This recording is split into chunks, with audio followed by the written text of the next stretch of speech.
السلام علیکم، welcome to classic entertainment channel. کیسے ہیں آپ سب؟ امید کرتی ہوں کہ آپ سب خیر خیریت سے ہوں گے۔ ڈیئر ریڈرز، آج میں آپ سب کے لیے لے کے آئی ہوں آپ سب کی پسندیدہ novel you are my heart کی ایپیسوڈ 18۔ تو چلیے آپ کو مزید انتظار کروائے بغیر ایپیسوڈ سٹارٹ کرتے ہیں، مگر اس سے پہلے اگر آپ نے ہمارے چینل کو سبسکرائب نہیں کیا ہے ابھی تک تو جلدی سے جا کے ہمارے چینل کو سبسکرائب کر لیں اور بیل آئیکن کو پریس کر لیں تاکہ آپ کو ہمارے چینل پر اپلوڈ ہونے والی ہر ویڈیو کا نوٹیفیکیشن بروقت مل سکے اور آپ کسی بھی ویڈیو کو مس نہ کریں۔ تو چلیں اب بڑھتے ہیں اپنی ایپیسوڈ کی جانب۔ You are my heart episode 18۔ وہ انفال کو چھوڑنے گھر آیا تھا جو ہسپتال رکنے کو تیار نہیں تھی۔ گھر آ کر وہ سیدھا کچن چلا آیا تھا۔ اپنے لیے ایک کپ کافی بنا کر اس نے وہیں بیٹھے بیٹھے وہ کافی نوش کی تھی۔ اس کا گال طہور کے مارے گئے تھپڑ سے ابھی تک سلگ رہا تھا۔ وہ ابھی تک بے یقینی کی کیفیت میں تھا کہ طہور نے اسے تھپڑ مارا تھا، بغیر کسی وجہ، بغیر کسی غلطی کے۔ مگر کیوں؟ اس نے تو بس اسے بازو سے ہی چھوا تھا، مگر اتنی سی بات کے لیے وہ اسے تھپڑ کیسے مار سکتی تھی؟ اسے طہور کی آنکھیں ہمیشہ سے تاثر دکھتی تھیں، مگر آج اسے طہور کی آنکھوں میں اپنے لیے حقارت نظر آئی تھی، جو اسے باور کروا گئی تھی کہ وہ لڑکی اس کی دسترس سے اتنی ہی دور ہے جتنا چاند۔ وہ تو صرف اسے اکیلی جاتے دیکھ کر اس کی فکر میں اس کے قریب گیا تھا کہ رات کے وقت اس کا اکیلے گھر جانا مناسب نہ تھا، مگر اس کی فکر الٹا اسی کو مہنگی پڑ گئی تھی۔ وہ اس کے پیچھے نہیں گیا تھا کہ اتنے کم عرصے میں وہ اسے اتنا تو جان گیا تھا کہ وہ بہت کمپوزڈ لڑکی ہے۔ اسے طہور کے تھپڑ پر غصے سے زیادہ تکلیف ہوئی تھی، اتنی اذیت ہوئی تھی کہ وہ اذیت اسے اپنی رگوں پے میں دوڑتی ہوئی محسوس ہو رہی تھی۔ کافی پی کر مگ ٹیبل پہ رکھتا وہ اپنے کمرے کی طرف بڑھا تھا تاکہ کپڑے تبدیل کر سکے۔ کپڑے تبدیل کر کے وہ گھر سے نکل جانا چاہتا تھا تاکہ اندرونی خلفشار کم ہو سکے۔ وہ ابھی کمرے میں داخل ہوا ہی تھا جب پیچھے سے کسی نے اس کے سینے پر ہاتھ رکھتے اس کی پشت پر سر رکھا۔ وہ اپنی جگہ ٹھٹک سا گیا۔ پتہ ہے کتنا انتظار کیا میں نے تمہارا، اتنی دیر کہاں لگا دی؟ انفال کی آواز سن کر وہ ہوش میں آتا ایک جھٹکے سے اسے دھکیل کر پیچھے ہوا تھا۔ طہور پر آیا غصہ اب انفال پر اترنے والا تھا۔ تمہاری ہمت کیسے ہوئی مجھے چھونے کی؟ اس وقت وہ اسے آپے سے باہر ہوتا اپنے سے کیا گیا ہر وعدہ بھول گیا تھا۔ وہ بھول گیا تھا کہ اس نے انفال کو اپنی بیوی کا درجہ دینے کا وعدہ کیا تھا۔ کیا مطلب کیسے ہمت ہوئی؟ بیوی ہوں میں تمہاری، حق رکھتی ہوں تم پر۔ انفال کے لہجے میں حیرت کے ساتھ ساتھ ناگواری بھی تھی۔ ہاں حق رکھتی ہو، مگر اس گھر پر، اس کمرے پر، لیکن مجھ پر نہیں۔ آئندہ مجھے چھونے کی کوشش مت کرنا ورنہ اچھا نہیں ہوگا۔ انفال کے دو بدو جواب پر وہ مزید طیش میں آیا تھا۔ تو کسے چھونے کی کوشش کروں؟ میرے شوہر تم ہو، میں کسی اور سے جا کر تو اپنا نہیں حق مانگوں گی نا؟ انفال اس سے بھی تیز لہجے میں بولی۔ اتنے سال تم نے دوسروں کی باہوں میں گزارے ہیں، ابھی بھی تمہیں حق چاہیے؟ وہ نہ چاہتے ہوئے بھی ایسی بات کہہ گیا جس سے انفال کا دل 100 ٹکڑوں میں ٹوٹ کر بکھر گیا تھا، اور ہر ٹکڑا جیسے اسے خود پر ہنستا نظر آیا تھا۔ ہاں تو جب تم جیسا بغیرت شوہر اپنی بیوی کو دوسرے مردوں کے لیے چھوڑ کر چلا جائے گا تو وہ کیا کرے گی؟ طوائف تم نے بنایا تھا مجھے، خود شوق سے غیر مردوں کی باہوں کا ہار نہیں بنی تھی میں۔ انفال کی آواز پورے کمرے میں گونجی تھی۔ اس کی بات پر ابیز کا غصہ جھاگ کی طرح بیٹھا تھا۔ اپنا گناہ یاد آیا تھا، اپنے رویے پر شرمندگی ہوئی تھی۔ انفال ابیز نے کچھ کہنا چاہا جب انفال کی آنکھوں میں آنسو دیکھ کر رکا۔ انفال نہیں، ترنم۔ میں ترنم ہوں، ایک طوائف ہوں اور ایک طوائف ہی رہوں گی۔ کہنے اور نبھانے میں بہت فرق ہوتا ہے ابیز ملک۔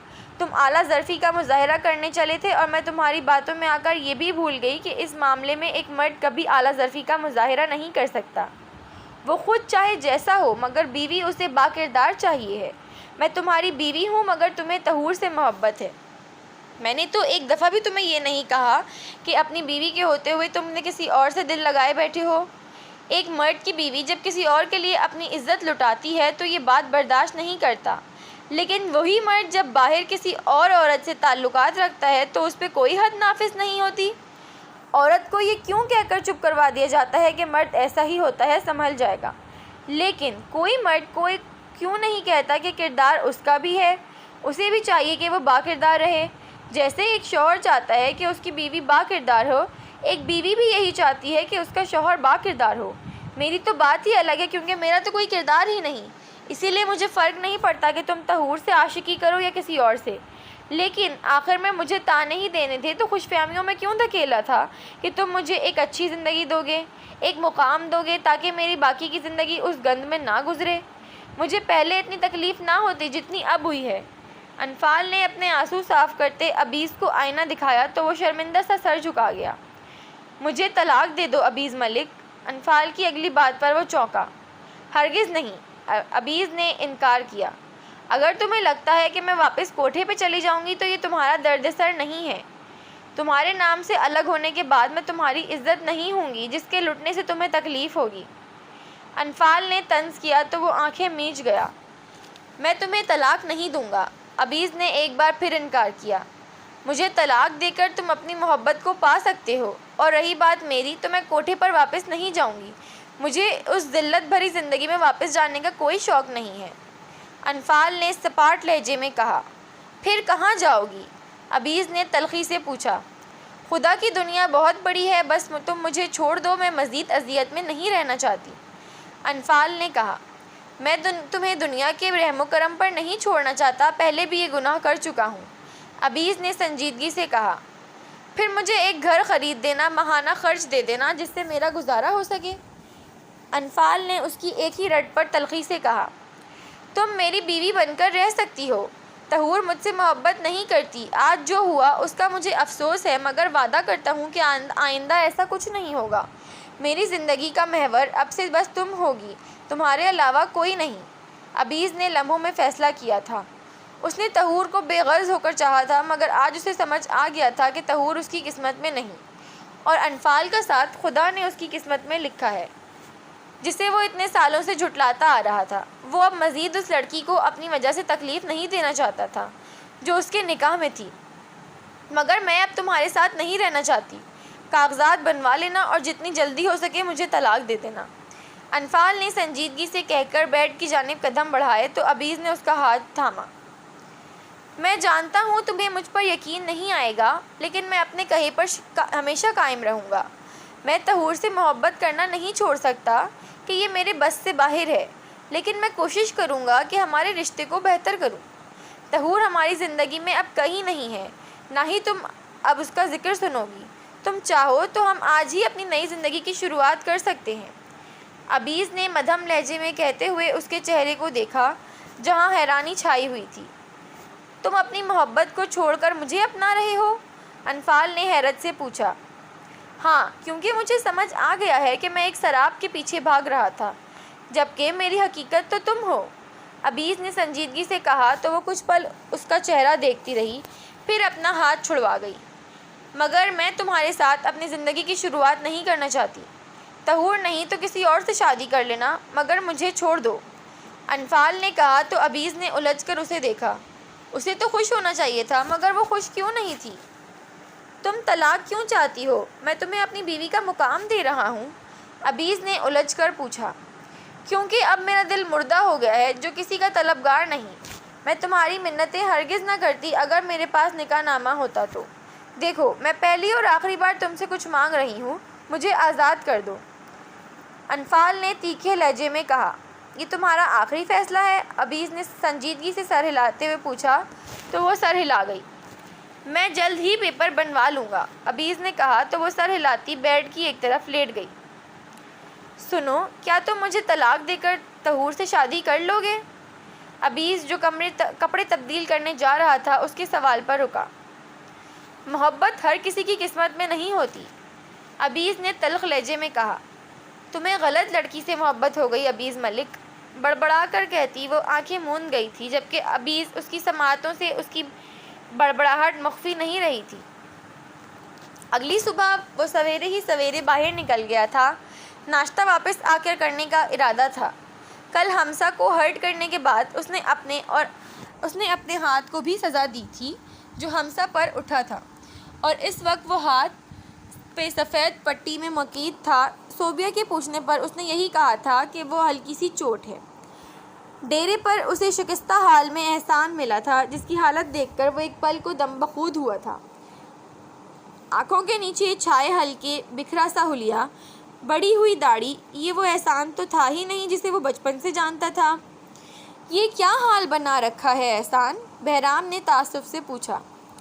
زندگی روٹھ جائے تو یہی حال ہوتا ہے سائیں، احسان نے پھیکے سے لہجے میں جواب دیا۔ ایسا کرنے سے وہ مل جائے گی؟ بہرام نے پوچھا۔ معلوم نہیں، وہ بے بسی سے کہتا نظریں چرا گیا۔ اپنی زندگی میں آگے بڑھ جاؤ احسان، ہو سکتا ہے وہ اب اس دنیا میں نہ۔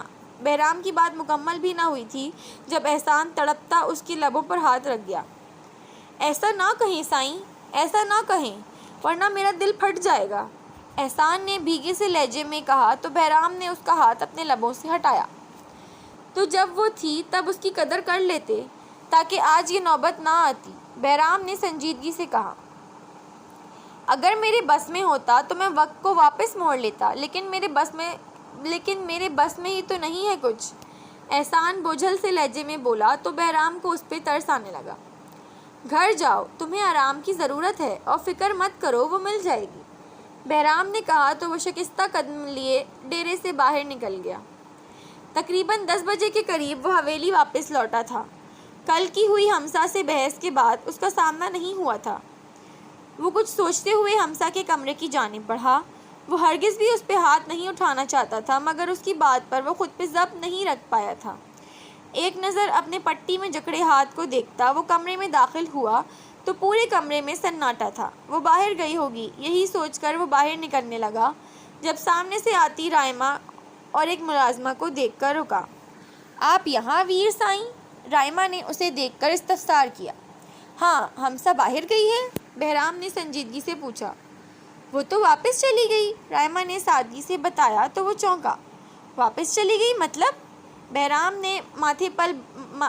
کے ماتھے پر بل پڑے۔ ہاں جی، آج صبح ہی مردان خانے سے بلاوا آیا تھا کہ اس کا بھائی آیا ہے لینے، تو وہ اپنا سامان لے کر چلی گئی، رائمہ نے بتایا تو وہ مٹھیاں بھیجتا اپنا غصہ ضبط کرتے وہاں سے نکل گیا۔ تم نے مجھ سے شادی کا وعدہ کیا تھا ہمسا ملک، اتنی آسانی سے تمہیں بھاگنے نہیں دوں گا۔ اپنے کمرے میں آ کر وہ بڑبڑاتا ہوا باتھ روم میں گھس چکا تھا۔ ہمسا کا یہاں سے جانا اسے برداشت نہیں ہوا تھا۔ وہ کیا چاہتا تھا یہ تو وہ خود بھی نہیں سمجھ پا رہا تھا، لیکن اب ہمسا کا بنا بتائے جانا اسے طیش دلا گیا تھا۔ تحسین کا کام ختم نہیں ہوا تھا، لیکن وہ ہمسا کی خواہش پر اسے واپس گھر چھوڑنے آیا تھا، جہاں اسے کرن کی طبیعت خرابی کے ساتھ اس بات کا بھی پتہ چلا تھا کہ حسنہ اور انفال کی ایک اور بہن بھی ہے، ہمسا بھی۔ ہمسا بھی حیران ہوئی تھی کہ اتنی بڑی بات اس کے گھر والوں نے ان سے چھپائی تھی، اور سب سے بڑھ کر حیرت کا جھٹکا تو اسے انفال کو اپنی بھابھی کے روپ میں دیکھ کر لگا تھا۔ اجیا کا سوچتے ہوئے وہ دکھی ہوئی تھی، مگر ماں کا دکھ ہر دکھ پر غالب آ گیا تھا۔ تحسین اسے چھوڑ کر کرن سے ملتا واپس گاؤں چلا گیا تھا، جہاں ابھی انہیں کچھ دن اور رکنا تھا۔ کرن گھر آ گئی تھی اور دلاور ملک نے انفال کو ڈھونڈنے کی کوششیں شروع کر دی تھی، یہ جانے بغیر کہ وہ ان کے بے حد قریب ہے۔ عبیز نے بابر ملک کی پوری بات نہیں سنی تھی، تبھی وہ انفال کی حقیقت سے ناواقف تھا، اور نہ ہی اس نے اسے ڈھونڈنے میں دلچسپی ظاہر کی تھی۔ آج اسکول سے واپس آ کر اس نے وکیل کی طرف چکر لگایا تھا اور اسے طلاق کے کاغذات بنانے کا کہا تھا۔ اس نے انفال کو ایک بار پھر سمجھایا تھا، لیکن اس نے اپنا فیصلہ نہیں بدلا تھا۔ وہ چاہتا تھا کہ اب کی بار ان دونوں کے بیچ سب ٹھیک ہو جائے، مگر انفال کی نہ ہاں میں نہیں بدلی تھی۔ وہ انفال کی رضامندی سے اسے طلاق دے رہا تھا، اور یہ بات ابھی تک اس نے کسی کو نہیں بتائی تھی، نہ ہی ابھی بتانے کا ارادہ رکھتا تھا کہ گھر میں سب پہلے ہی پریشانیوں سے بسیرا کیا ہوا تھا، ایسے میں وہ ایک نیا باب نہیں کھولنا چاہتا تھا۔ آج طہور اسکول نہیں آئی تھی اور یہ دیکھ کر وہ بے چین ہوا تھا، لیکن پھر اپنے دل کو سمجھایا کہ وہ جب اسے سراب سمجھ کر بھولنے کا ارادہ کر چکا ہے تو یہ بے چینی کوئی معنی نہیں رکھتی۔ وہ جانتا تھا کہ کہنا جتنا آسان تھا اس پہ عمل کرنا اتنا ہی مشکل ہونے والا تھا۔ پہلے ایک طرف انفال تھی اور دوسری طرف طہور، لیکن اب دونوں ہی کہیں نہیں تھی۔ انفال خود اس سے دور ہو رہی تھی، اور طہور، وہ تو کبھی اس کے قریب آئی ہی نہیں تھی۔ کبھی کبھی وہ اپنی قسمت پہ حیران ہوتا اور کبھی کبھی بے بسی سے ہنس دیتا۔ انفال اس کی تھی، مگر اس سے محبت نہیں ہوئی، اور طہور اس کی نہیں تھی جسے وہ اپنا بنانا چاہتا تھا۔ لیکن طہور کے انداز بتاتے تھے کہ اسے عبیز میں کسی قسم کی کوئی دلچسپی نہیں۔ محبوب کی بے رخی سہنا کیسا ہوتا ہے یہ اسے اب اچھے سے سمجھ آ رہا تھا۔ وکیل کے بعد وہ ایک پراپرٹی ڈیلر کے پاس گیا جسے اس نے ایک فلیٹ ڈھونڈنے کو کہا تھا۔ یہ فلیٹ وہ انفال کے نام کرنا چاہتا تھا تاکہ وہ کاغذات سکون سے وہاں رکھ سکے، تاکہ وہ طلاق کے بعد سکون سے وہاں رہ سکے۔ طلاق کے کاغذات میں اس نے انفال کا ماہانہ خرچ بھی اپنے ذمے لکھوایا تھا، کیونکہ وہ نہیں چاہتا تھا کہ انفال کو کسی بھی قسم کی تکلیف ہو۔ وہ اسے کوئی سکھ تو نہیں دے پایا تھا، مگر اب اسے مزید کسی دکھ کا شکار ہوتے بھی نہیں دیکھنا چاہتا تھا۔ وہ گھر واپس آیا تو لان میں انفال کو پھولوں کے پاس کھڑا دیکھ کر وہیں چلا آیا۔ میں نے تمہارے لیے فلیٹ کا بندوبست کرنے کا کہہ دیا ہے، جلد ہی فلیٹ کی چابی مل جائے گی اور تمہارا ماہانہ خرچہ بھی میرے ذمے ہوگا، اس لیے پریشان ہونے کی کوئی ضرورت نہیں، اس نے انفال کے سامنے کھڑے ہوتے ہوئے کہا۔ تو انفال کئی لمحے اس کے خوبصورت سے چہرے کو دیکھتی رہ گئی، جو کسی بھی لڑکی کا خواب ہو سکتا تھا۔ تمہیں مجھ سے اتنی ہمدردی جتانے کی ضرورت نہیں ہے۔ انفال کی نظروں پر ابیس نے سوالیہ نظروں سے اسے دیکھا تو وہ نگاہوں کا زاویہ بدلتی ہوئی بولی، ہمدردی نہیں، احساس ہے، جو دیر سے ہوا مگر ہو گیا۔ ابیس نے کہا تو وہ سر ہلا گئی۔ میں چاہتی ہوں تم مجھے طہور کے سامنے طلاق دو، انفال نے اچانک کہا تو ابیس نے اچنبھے سے اسے دیکھا۔ کیوں؟ اس کی فرمائش ابیس کو بہت عجیب لگی تھی۔ تاکہ اسے پتہ چل جائے کہ تم اب سنگل ہو اور اس کے ہو سکتے ہو، انفال نے تمسخرانہ انداز میں کہا تو وہ نفی میں سر ہلا گیا۔ کچھ چیزیں لا حاصل ہوتی ہیں جنہیں صرف حسرت سے دیکھا جا سکتا ہے، پایا نہیں جا سکتا۔ میں طہور کو حاصل نہیں کر سکتا، شاید وہ میرے نصیب میں نہیں، ابیس نے سنجیدگی سے کہا۔ کیا اسے بھول سکتے ہو؟ انفال نے پوچھا تو وہ بے بسی سے مسکرایا۔ پتہ نہیں، ابیس نے کہا تو وہ دھیما سا مسکرائی۔ تمہیں ایک بات بتاؤں؟ انفال نے راز بھرے لہجے میں کہا۔ کیا؟ تمہاری محبت تمہارا پچھتاوا بن جائے گی، انفال نے کہا۔ میں سمجھا نہیں، ابیس نے الجھ کر اسے دیکھا جس کی بات اس کے پلے نہیں پڑی تھی۔ جلد ہی سمجھ آ جائے گا، گہرے لہجے میں کہہ کر وہ بغیر اس کی سنے اندر چلی گئی تھی۔ ابیس کچھ پل اس کی بات پر غور کرتا رہا، پھر خود بھی اندر کی جانب بڑھ گیا۔ زندگیاں ایک دم الجھ سی گئی تھیں، ہر کسی کے اندر ایک الجھن سی تھی جو سلجھائے نہیں سلجھ رہی تھی۔ کرن ہر چیز کو چھوڑے بس اپنی بیٹی کے لیے تڑپ رہی تھی، جو اس کے نزدیک تھی لیکن وہ خود بے خبر تھی۔ دراور ملک اور بابر ملک اسے ڈھونڈنے کی کوشش کر رہے تھے، مگر ابھی تک کوئی کامیابی نہیں ہوئی تھی۔ ابیز اس سارے معاملے سے دور بس انفال کے معاملے میں الجھا ہوا تھا، اس بات سے انجان کہ جو لڑکی اس کے نکاح میں ہے وہ اس کی ماں کی اولاد ہے۔ دوسری طرف انفال پرسکون سی ابیز کے گھر اور اسی کے کمرے میں رہ رہی تھی۔ یہ الگ بات تھی کہ دونوں بالکل اجنبیوں کی طرح رہتے تھے۔ طہور اس دن کے بعد سے اسکول آئی تھی نہ ہی ان کے گھر، اور ابیز نے بھی اس کے پیچھے جانے کی کوشش نہیں کی تھی کہ شاید یہی بہتر تھا۔ بہرام کچھ سوچے بیٹھا تھا جس پر وہ جلد ہی عمل کرنے والا تھا، لیکن اس کا یہ عمل حمزہ پہ کسی طرح اثر انداز ہونے والا تھا یہ وہ بھی نہیں جانتا تھا۔ اسے بس اتنا معلوم تھا کہ اسے وہی کرنا ہے جو اس کا دل چاہے گا۔ بختیار تب سے گاؤں نہیں گیا تھا، کل اس کی مہندی تھی مگر اس نے اپنا فون بند کر دیا تھا تاکہ کوئی اسے کال نہ کر سکے۔ کل کے دن وہ یہاں سے بھی فرار ہونے والا تھا کیونکہ بہرام کو اس کی رہائش کا پتہ تھا اور وہ جانتا تھا کہ اسے حویلی سے غائب پا کر بہرام یہیں کا رخ کرے گا۔ اسے حسنہ سے محبت تھی، رائمہ سے نہیں۔ بے شک حسنہ نے انکار کر دیا تھا لیکن وہ اتنی جلدی اپنی محبت سے دستبردار ہونے والا نہیں تھا، اور اپنی محبت کے پیچھے وہ رائمہ کی عزت داؤ پہ لگا گیا تھا۔ اس نے یہ نہیں سوچا تھا کہ سارے گاؤں کے سامنے جب رائمہ کا ہونے والا شوہر شادی کے لیے موجود نہیں ہوگا تو کیا ہوگا۔ رائمہ جو خود کو حالات کے دہانے پر چھوڑے بیٹھی تھی اب بے بس سی ہونے لگی تھی۔ بختیار اسے بیوی کی حیثیت سے پسند نہیں کرتا تھا، یہ بات وہ بھی جانتی تھی، اور اسے بختیار کی رائے جان کر اتنا برا بھی نہیں لگا تھا کیونکہ وہ خود بختیار کے بارے میں یہی رائے رکھتی تھی۔ آج کل اس کی پریشانی کی وجہ وہ ایک چہرہ تھا جس نے بہت سادگی سے اسے اپنی محبت کا اظہار کیا تھا اور اس کے رشتے کی بابت جان کر اتنی ہی سادگی سے پیچھے بھی ہٹ گیا تھا۔ اسے اس شخص کی آنکھوں کی وہ چمک یاد آنے لگی تھی جو رائمہ کو دیکھ کر اس کی آنکھوں میں امٹتی تھی، اور وہ شخص تھا ڈاکٹر تحسین ملک۔ وہ جتنا اس کی یادوں کو جھٹکتی اتنا ہی وہ اس کے دل و دماغ پہ چھایا رہتا۔ اور پھر تحسین تھا جو اپنے کام کے دوران چونک چونک جاتا تھا جب وہ معصوم بے ریاسہ چہرہ اس کی یادوں کے پردے پر لہراتا تھا۔ وہ حمزہ کی بات مان کر پیچھے ضرور ہٹ گیا تھا لیکن اس سے محبت کرنا تو نہیں چھوڑ سکتا تھا۔ یہ سوچ اس سے روز رنگ مارتی تھی کہ اب تک وہ شادی کر چکی ہوگی اور کسی اور کی امانت بن چکی ہوگی۔ وہ اس کی یادوں سے چھٹکارا پانے کو خود کو ہر وقت مصروف رکھنے کی کوشش کرتا تھا اور خود کو سمجھاتا تھا کہ ہر محبت کو اس کی منزل ملے یہ ضروری نہیں۔ احسان ہر گزرتے دن کے ساتھ نویرہ کو یاد کرتا اپنی جان جاتی محسوس کر رہا تھا۔ حبیبہ اپنے سسرال واپس چلی گئی تھی، جبکہ سدرا بھی اب احسان سے خوف کھاتی واپس شہر جا چکی تھی کہ احسان کے لیے وہ مر نہیں سکتی تھی۔ ماں سے بول چال اب بھی بند تھی جس پر وہ جلتی کرتی رہتی۔ اب گھر کا سارا کام عبیدہ کو خود کرنا پڑتا۔ وہ جو ملیحہ کے آنے کے بعد سے ہر کام سے ہاتھ چھڑا چکی تھی، اب سارے کام اسی کو کرنے پڑتے تھے، اور ہر کام کے ساتھ عبیدہ ملیحہ کو کوستی کہ نہ بھاگتی تو آج اسے یہ کام نہ کرنے پڑتے، مگر وہ یہ بھول جاتی کہ اسے یہاں سے جانے پر مجبور بھی اسی نے کیا تھا۔ زندگی ایک نیا باب کھولنے جا رہی تھی جس سے شاید کسی کو تکلیف ہوتی تو کسی کو نئی زندگی کی نوید ملتی۔ زندگی ہر کسی کے لیے خوشیوں کا گہوارہ نہیں ہوتی۔ کچھ لوگوں کی زندگیوں میں غم آنے والے تھے تو کچھ لوگوں کی زندگیوں میں خوشیاں۔ اب دیکھنا یہ تھا کہ کون خوشیوں کا حقدار ٹھہرنے والا ہے اور کون غموں کا۔ آج انفال اور عبیس طہور کے گھر آئے تھے، مگر وہاں تالا لگا ہوا تھا، جسے دیکھ کر عبیس پریشان ہوا تھا۔ انفال چاہتی تھی کہ عبیس طہور کے سامنے اسے طلاق دے، لیکن گھر ہی بند تھا، یہ کہاں جا سکتے ہیں؟ عبیس نے پریشانی سے کہا۔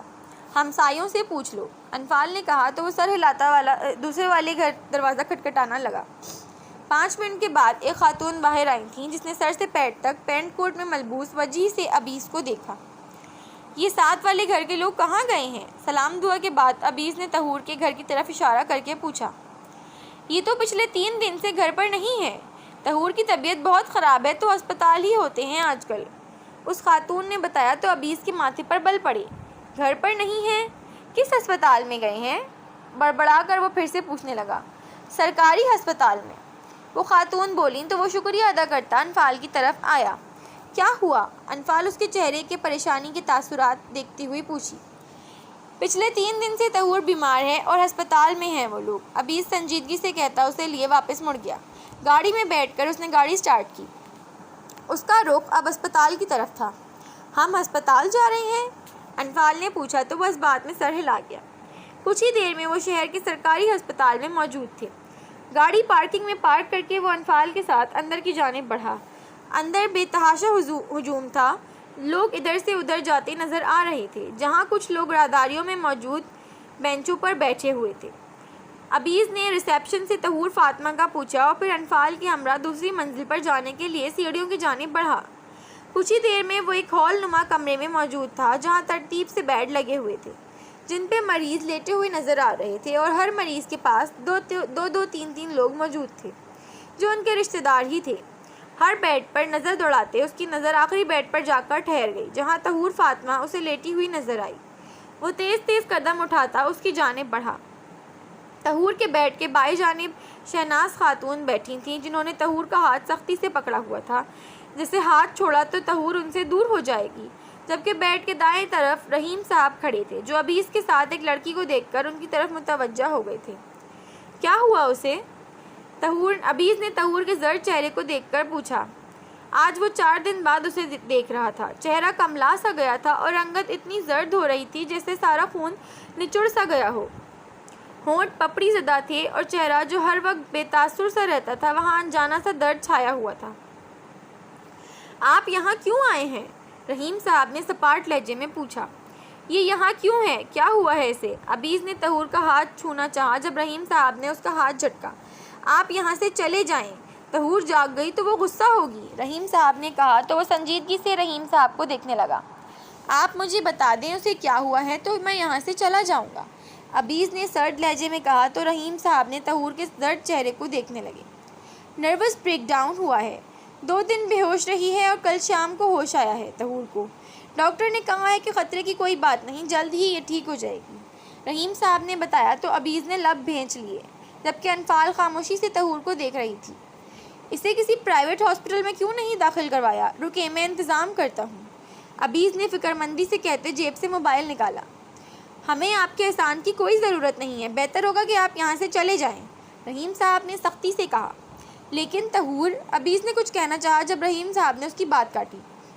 میں نے کہا نا کہ ہمیں آپ کے احسان کی کوئی ضرورت نہیں، تو آپ مہربانی کر کے یہاں سے چلے جائیں، اب کے رحیم صاحب کی آواز بلند ہوئی تھی، جس پر عبیز نے بے بسی سے طہور کا چہرہ دیکھا اور پھر لمبے لمبے ڈھک بڑھتا وہاں سے باہر نکل گیا۔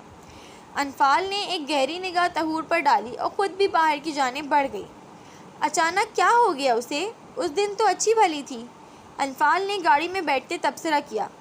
میں اتنا لاپرواہ کیسے ہو سکتا ہوں؟ وہ مجھے پسند نہیں کرتی مگر میں تو اسے چاہتا ہوں نا۔ پھر اس کو نظر انداز کیسے کر گیا؟ اتنے دن اس کی خبر گیری ہی نہیں کی۔ عبیز خود کو ملامت کرتا کہہ رہا تھا، غم سے آواز بھاری ہو رہی تھی۔ دل چاہ رہا تھا کہ ہر چیز تہس نہس کر دے۔ دنیا میں اتنی لڑکیاں ہیں تو تمہیں طہور سے ہی محبت کیوں ہوئی؟ طہور سے بھی زیادہ حسن ہے اس دنیا میں۔ انفال نے اس کی حالت دیکھتے ہوئے پوچھا۔ نہیں جانتا کہ وہ اچھی کیوں لگتی ہے مجھے۔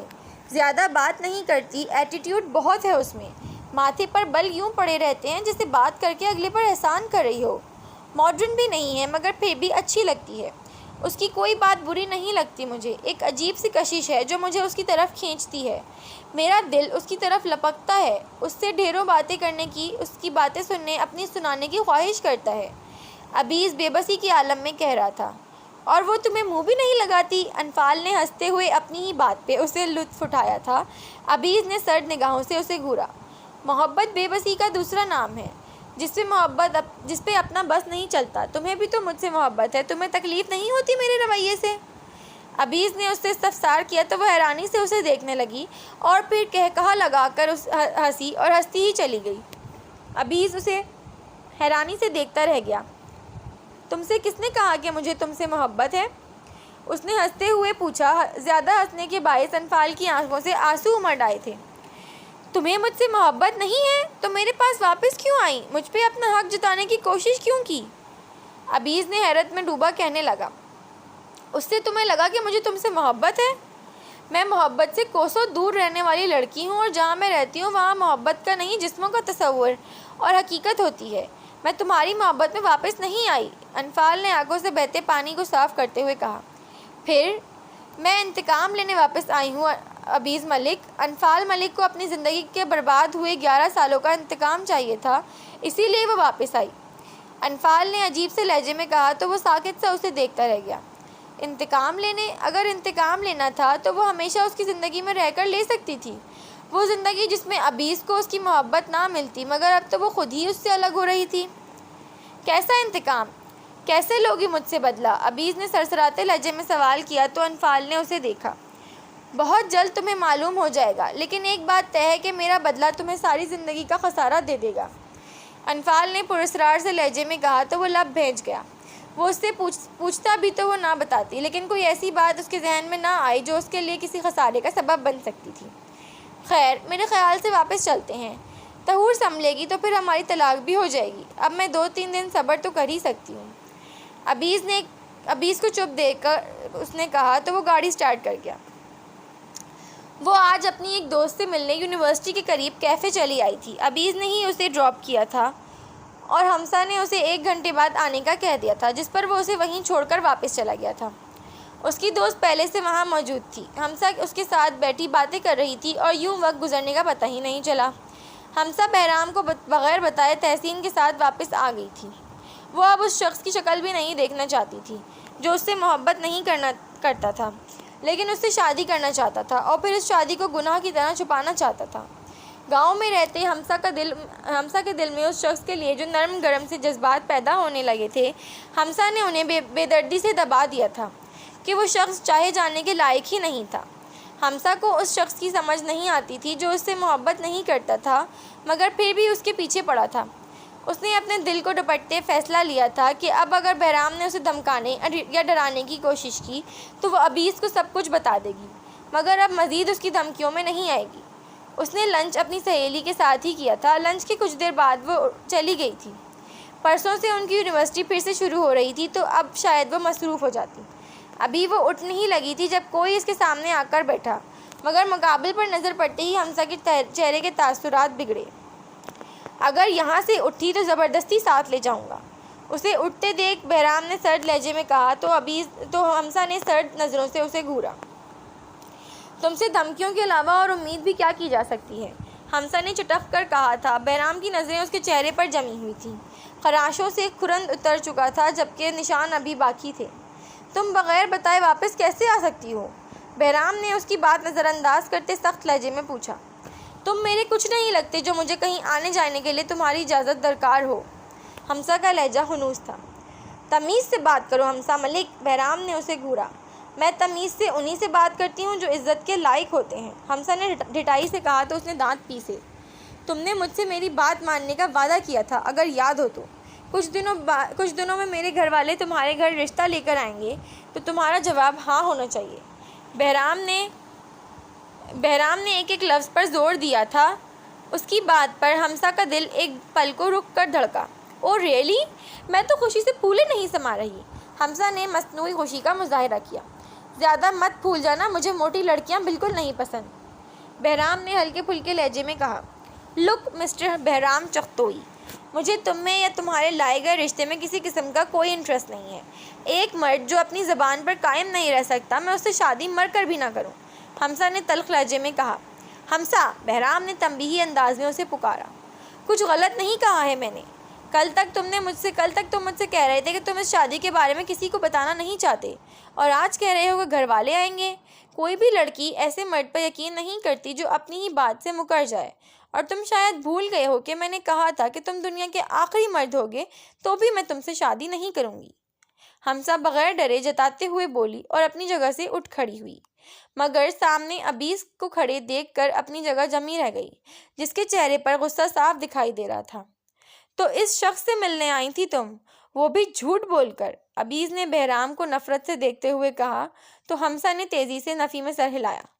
نہیں بھائیو، میں اپنی سہیلی سے ہی ملنے آئی تھی، وہ 10 منٹ پہلے ہی گئی ہے اور میں اس کو نہیں جانتی، حمزہ نے اسے یقین دلانے کی کوشش کی تھی۔ میری بہن سے دور رہو تم، حمزہ کو اپنے پیچھے کر کے ابیز نے غصے سے بہرام کو مخاطب کیا۔ تمہاری بہن مجھ سے محبت کرتی ہے، اسے کیوں نہیں کہتے مجھ سے دور رہنے کو؟ بہرام نے طنزیہ انداز میں کہا تو حمزہ نے بے یقینی سے اسے ریڈرز کیسی لگی آپ کو آج کی ایپیسوڈ؟ امید کرتی ہوں کہ آپ کو ایپیسوڈ پسند آئی ہوگی اور آپ نے ایپیسوڈ کو انجوائے کیا ہوگا۔ اپنی رائے کا کامنٹ سیکشن میں اظہار کرنا مت بھولیے گا۔ جلدی سے اس ایپیسوڈ کے اوپر اچھے سے ویوز دیجیے اور ہم تب تک آپ کے لیے نیکسٹ ایپیسوڈ کا انتظام کرتے ہیں۔ تب تک کے لیے مجھے اجازت دیجیے۔ اللہ حافظ۔